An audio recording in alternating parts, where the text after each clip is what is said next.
Hello, everyone. Hope you're having a good week. Welcome to a new you. I'm Brian Jones, and I'm a heartfulness trainer. Heartfulness is a set of practices that we use for our own personal progress, our own self-evolution, and that stems from something as simple as just to sleep better at night and reduce stress, to experiencing deeper levels of ourself, deeper layers of consciousness, and all that we are. So anyway, I just want to welcome you all and thank you for taking time out of your day to attend this session. And I'm just seeing that people are starting to sign on. So if you wouldn't mind, if you'd like to put your name and where you're from in the chat, I always enjoy seeing that. So see who's where. So today I'm going to take up a topic that's very near and dear to my heart, which is the practices of heartfulness. And, I've been doing this as I've said this over and over again, I've been doing this for 45, 46 years now. And I can't stress enough how important it is to go back and sometimes just read and go over the basic practice again and again, because sometimes we can add things to it or we can subtract things from it. And it's really good to get a reminder. So today I thought, let's just go back over the practice, whatever tips I can share with you, I'm going to share those, in an effort to make the practice a little bit easier for you to do consistently. So, all right. So people are joining in. Shilpa, hi, welcome. Radha, welcome. Monica, Balatir, Balakrishnan, yes, of course. My old friend, Balakrishnan. Sri Devi, welcome. Glad that you're all able to join in today. So I'm going to start off by just going over what heartfulness really is. And what it really is it's a method, okay? It's a set of practices that have been handed down over quite a long period of time. It can be traced back to the yogas of Patanjali, the Yoga Sutra Patanjali. And we often say that this is a remodeled, renovated, newly introduced form of Patanjali's yoga. So these practices are very, very simple and easy. And the objective behind them was that, the spiritual guides and those who came up with this method, they were really well aware of what was coming in the world and how complicated and how stressful the world was going to become. And they were also well aware that, people would be really searching for true connection and for their spiritual self. And so they introduced some practices that enabled the average person like you and I to take a little time out of our day and to utilize these practices and really create a huge transformation in ourselves and reach, as Babaji said, the highest states of consciousness that have ever been attained in the past. That was his promise. That's what he said. So they're very simple and easy to do, because the other thing that Babaji was one of our spiritual guides, the other thing he said is that, the goal, it's simple. And the way to the goal must also be something very simple.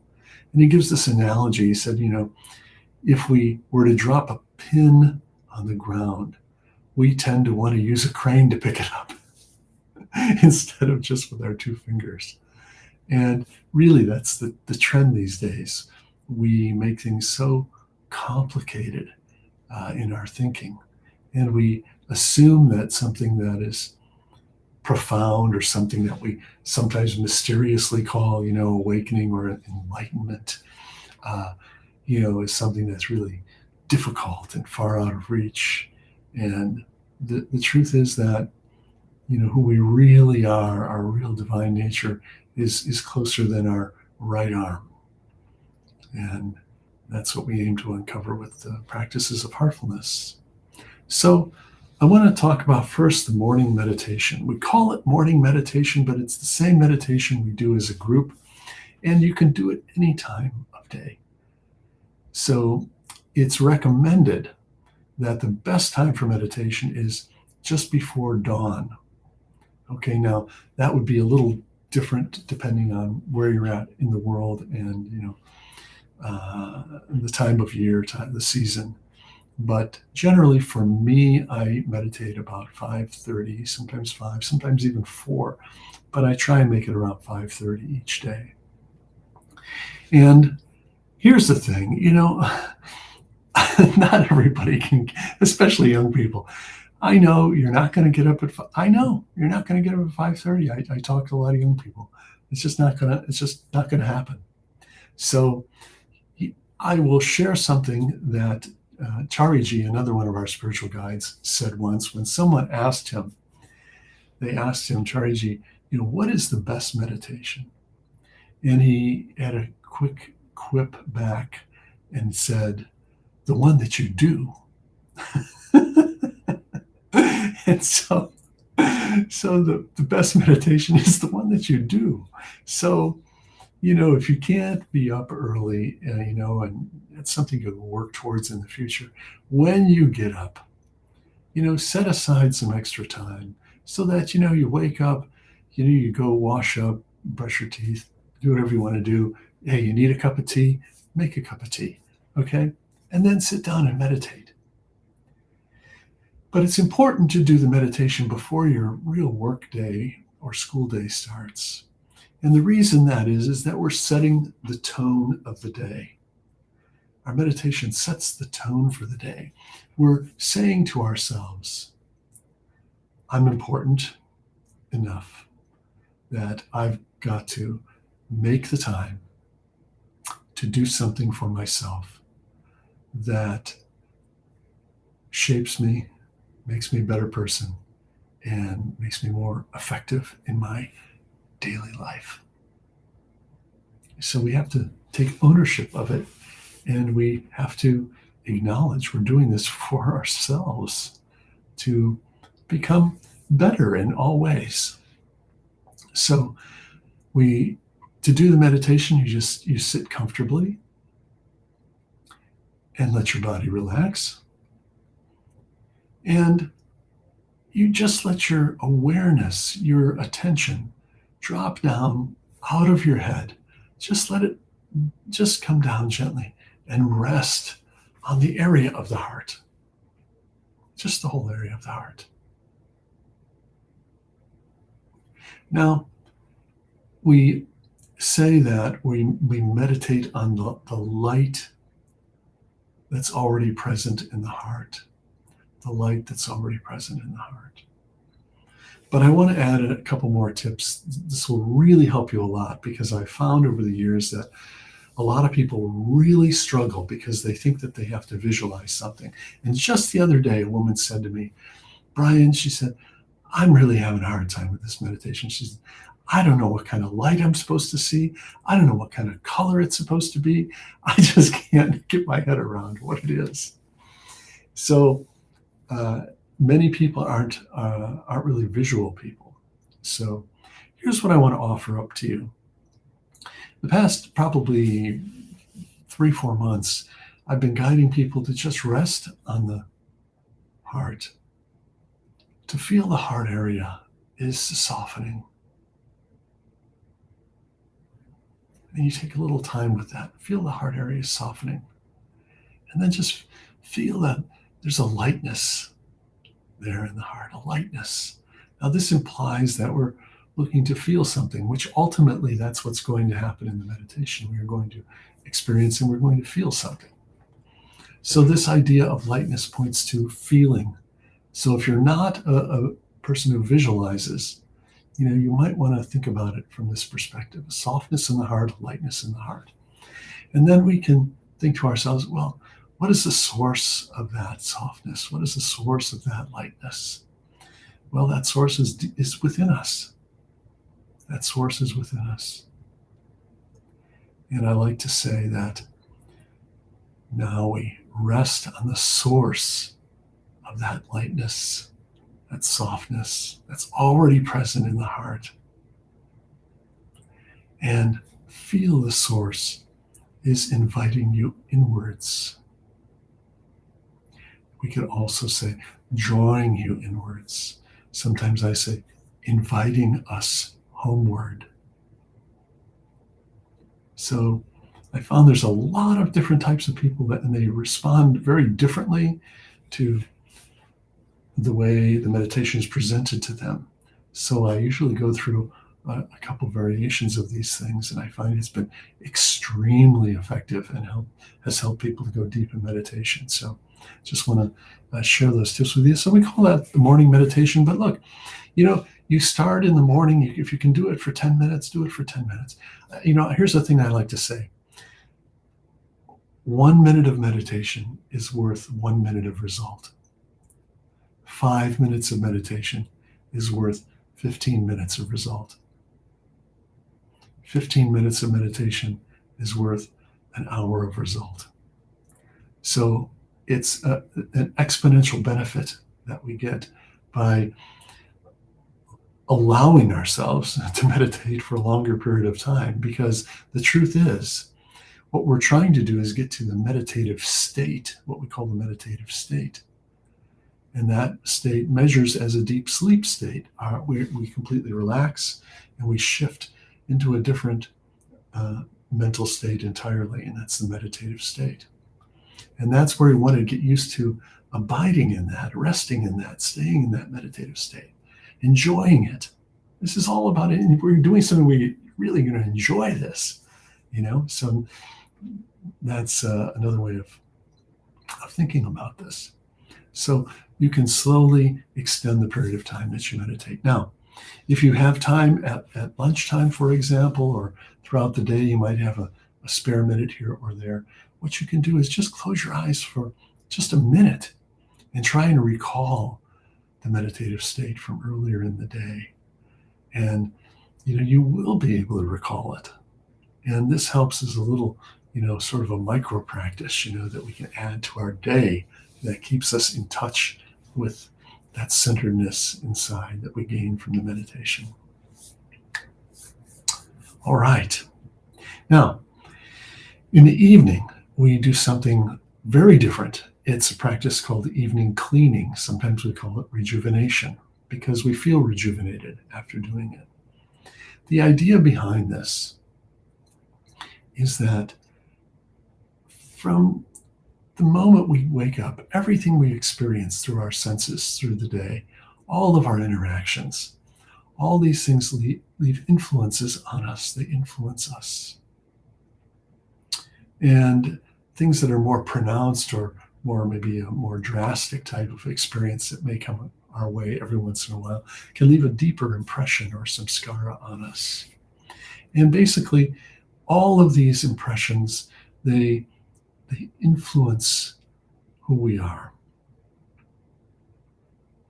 They influence us. And we tend to act and react and think in patterns, all based off of our past experiences.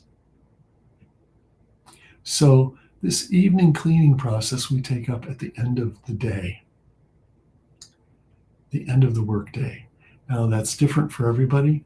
For me, I like to say maybe somewhere between 4 o'clock and 8 o'clock, just as an idea. And the reason you don't want to do it too late is because we have to remain alert during this practice. So to do the evening cleaning, here's the simple version of it. You, again, sit comfortably, okay, relax. And now we make a really determined thought with so much confidence. Not applying will force, but just being confident. And the thought is this: all the impressions from the day, all the influences from the day are now leaving me. You just make that thought once. Now, how are they leaving? They're going out our back in the form of smoke or vapor. It's a visualization in the form of smoke or vapor. Then we just then settle into this visualization, or you can just feel it if you tend to be more tactile. You just feel that this smoke or vapor, or see it leaving from the top of our head to our tailbone, straight out the back.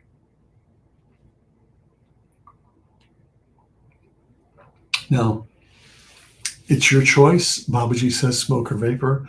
I like the idea of vapor, and here's the reason I like it. When we think of vapor, we see the steam rising off of the lake in the morning. It just effortlessly just rises up, just dissipates, and it's gone. When I think of smoke, I think it's something dense and dark, and I think of this residue and that it leaves behind and all that. So it's okay. Smoke is fine too, but I personally like the idea of vapor. So we do that, focusing on smoke or vapor going out the back, and then after about 5 minutes, accelerate that process. Think that it's easier. It's going even faster. So do this whole process. Again, I'm just going to give you a time frame, okay? If you can do this between 10 and 20 minutes, and then after that 10 or 20 minutes, you wind down, you slow down this process, this visualization. And now we make a different idea. We bring in a different idea. We're going to now visualize and feel that a pure current of divinity is just flowing into your heart, filling up that vacuum that was created. Just feel it. And you can feel it if you want to feel it coming from above, just filling up your heart. This is a very important aspect of the cleaning process, because we want to fill that space up with the subtlest thing, the most divine thing. At the end of so you do that part for just, you can do that for 2-3 minutes. And then at the conclusion, you just have a real confident thought again, my cleaning is complete.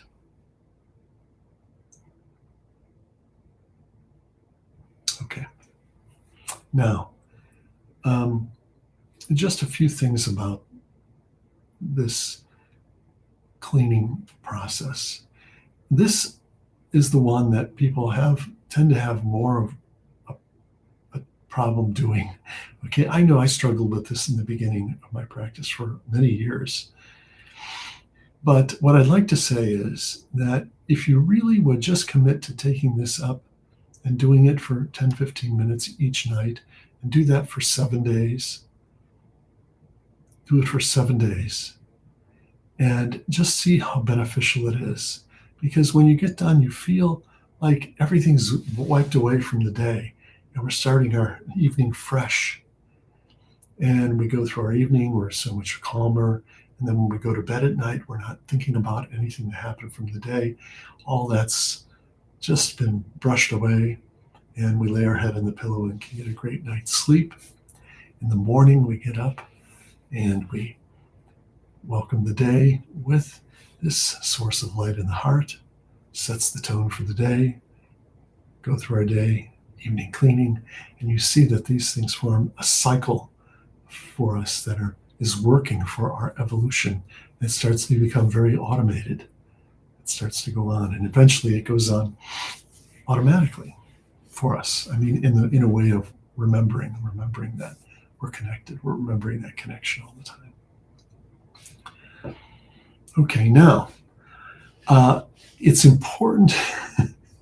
It's important to review these practices every once in a while, because I have found that we can be very imaginative, and we can tend to add a lot of things to this practice that really aren't intended to be there. And we can also leave out things that are important too. And it's important to do all of the pieces and parts correctly, because it's kind of like baking a cake. If you leave out the chocolate, well, the end result's not going to be exactly what you thought it was going to be. If you leave out the sugar, well, the result's not going to taste like you would hope it would be. So this is a recipe that we follow. And if we want the recipe to turn out really great, we have to follow the recipe. So just a funny story, for example, we had one person long time ago who was new and had started. We explained the cleaning to them, and this was someone, I think my wife was having sittings with them. And, about a month into the practice, she said, just, can you tell me, how are you doing your cleaning practice? And the person said, I get up on the bed on all fours and I just blow it up to the ceiling. I mean, can you imagine this? Where do you come up with this idea? You see? So it's funny, but we can make changes to the practice. So it's good to have a review. All right, now I want to give a huge tip now about cleaning. This is a big one. In my years of experience, in talking with people who've been practicing heartfulness, across the board, no matter what country, where people are, I would say 99% of people have the idea that, I've got to sit down at night because I've accumulated all this stuff and I'm all full of grossness, and I got to get rid of that. I got to do my cleaning.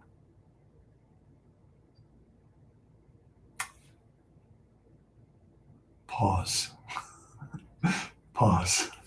Okay. That attitude implies to ourselves that we're all full of stuff, we're full of grossness, we got to get rid of it, that it's not the correct way of thinking about ourselves. So I want to offer up something for you, and I've said this before, but I want to say it again, is even before you sit down to do your cleaning, I want to suggest that the attitude to doing your cleaning should be, I can't wait to sit down and uncover the divinity in my heart. I can't wait to sit down and uncover the divinity in my heart. Wow, what a different kind of attitude that is. And you are going to find out that your cleaning is going to be so effortless, and less time even. And it will just be, just a wonderful process. And at the end, you're just going to feel that lightness. And it's going to be such a joyful process. So I would like you to take that attitude shift and start applying it when you do the cleaning and see the results. And so now I want to read something from a really great book. And I'm sure most of you maybe have this book, but so this is called The Heartfulness Way, and it's written by Daji Kamleshti Patel, and also with Joshua Pollack, who is someone that I started Joshua in this method, and which is even written about in the foreword in this book, how we met. So in here, there's a section called Attitude, and I thought I'd read this because it's really great. So this is Josh. This is a book is a conversation between Josh and Daji. So it starts like this. One afternoon, I meditated alone with Daji. Afterward, he remarked, "Meditation isn't everything." "What do you mean?" I asked. "Spiritual practice is important," he said. "Without it, Transformation is only a dream. Yet, even the most effective meditation method, combined with the most disciplined approach, can only take us about 5% of the way. And Josh says, and the other 95%? Attitude, said Daji. What we do is important, but it's not as important as the attitude with which we do it. This doesn't only apply to meditation. With any activity, it's our attitude that defines it, and our attitude that determines its success. If you meditate in a negative mood, it is counterproductive. Your negativity becomes the object of your meditation. Your eyes may be closed. You may look as if you're in meditation, but in actuality, you're just brooding over your negative thoughts and feelings. That becomes your focus. And what happens if you meditate on your bad mood? Daji asked Josh. It only intensifies, Josh says. The purpose of meditation is to enter into the finest states of consciousness. Daji continued. Do you think that will be possible if you bring heaviness, discord, and torments along with you? We have to leave them all behind. Such things weigh us down like lead, but they are easily removed with the cleaning method. So, we can see just how important that our attitude is in everything that we do. How often maybe, we go to work and, that day we just don't feel like really being there and doing that, and we kind of have a sour mood, and it just, it brings a moodiness to the whole atmosphere, But when we do this cleaning process and we keep up with it, we reduce those kind of moods dramatically. And we bring a much more positive attitude wherever we go. And people enjoy people who have a positive attitude, right? Don't you? So it's so important. Okay. So with that, we're going to get started and do a meditation together. I'm going to guide us into that. And let's see who else has joined in. Brati, Ladaran, Yogesh, Lauren, Ajay Kumar, Richie, Rosie, Anuradha. Hello to everyone. Glad you're tuning in, and thank you for letting me know you're out there. That's nice. So we're going to meditate together right now, and I'm going to guide us into it. This is our heartfulness, what we would call our heartfulness morning meditation, or this is the same meditation we do when we're having an individual sitting or when we're having a group meditation. So I invite you to all sit very comfortably.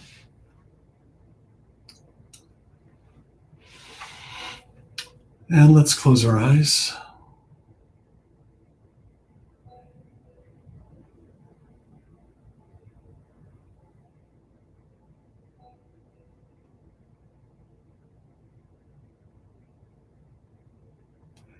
Let's start by taking a slow, deep breath in.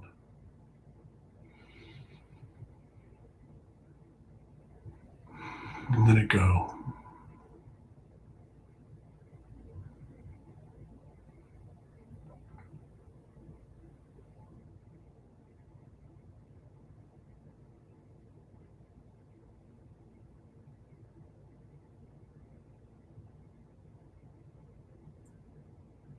Very gently let your awareness drop down to the area of your heart.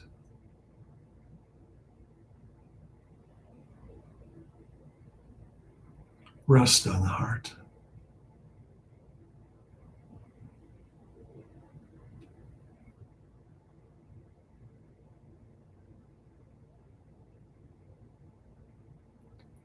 Feel the area of your heart is softening.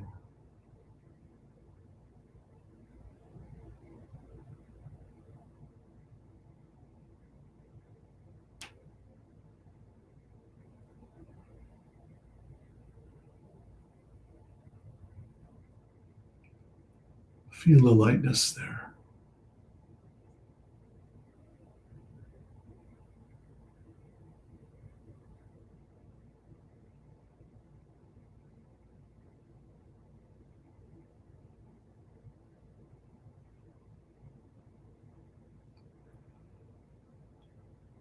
Let's rest on the source of that lightness, that softness, source of love and light and wisdom.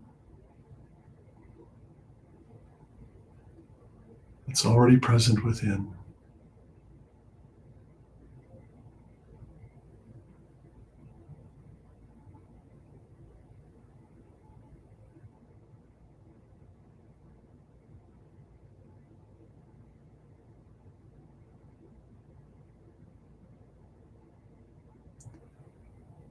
Feel the source is inviting you homeward.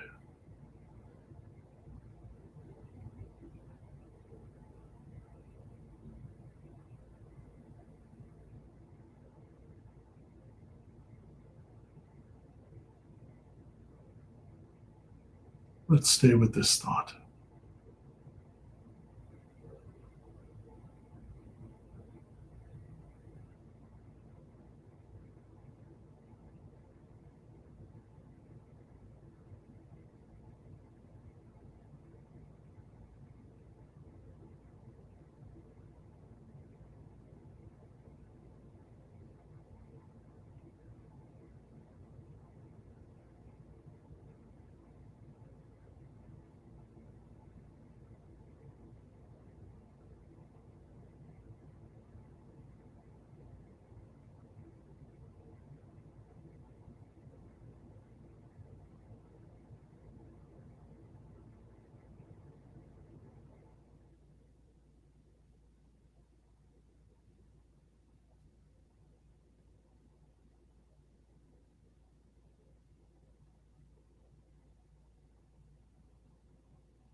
That's all.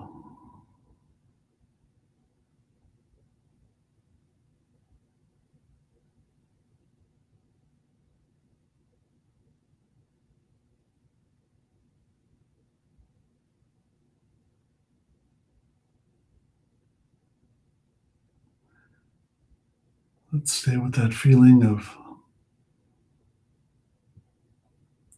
deep peace in the heart.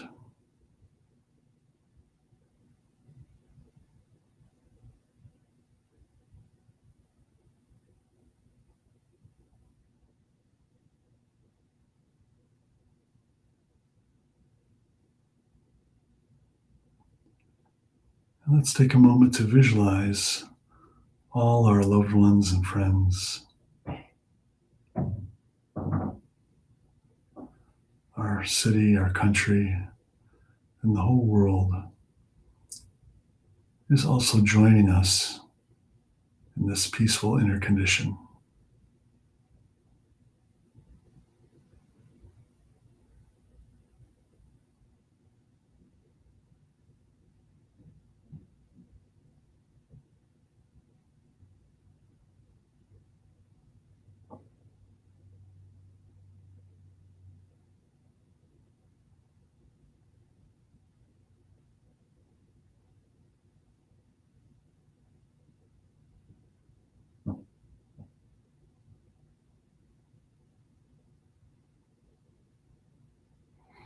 Okay, whenever you're ready, you can open your eyes.